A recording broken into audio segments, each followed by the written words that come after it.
Hello, কেমন আছো তোমরা সকলে? আশা করি সবাই ভালো আছো। আমরা খুব ভালো আছি। তো চলো আজকে আমি চিকেন বানাবো।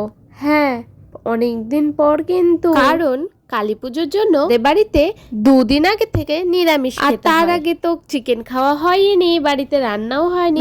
বলছে বাবা চিকেন খাবো, চিকেন নিয়ে আসো। এদিকে দেখো মজার বিষয়, বাড়িতে বাচ্চারা থাকলে তাদের আবদারের জন্য বড়রাও খেতে পারে। আর এখানে দেখো তোমাদের সাথে কথা বলতে মশলাটা কষিয়ে মাংস ছেড়ে দিলাম। আর এবার বলো তো কে কোথা থেকে আমার ভিডিওটা দেখছো, কমেন্টে জানিয়ে দিও। কিন্তু নেক্সট ভিডিওতে সবার নাম নেব। আর এদিকে দেখো মাংসটা প্রায় হয়েই গেল। এখন আমি মাংসের মধ্যে আলু দিয়ে দিলাম, যেটা আমার এবং আমার বরের ভীষণ প্রিয়।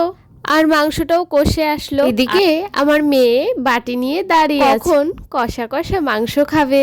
আর ওকে দেখে আমার নিজেরই ছোটবেলার কথা মনে পড়ে যায়। এদিকে দেখো তোমাদের সাথে কথা বলতে বলতে আমার কিন্তু মাংস রাত হয়ে গেল। না না বাবা, ঝটপট খেয়ে নি। ভিডিও দেখার জন্য আমার চ্যানেল সাবস্ক্রাইব করতে ভুলো না কিন্তু। Tata bye.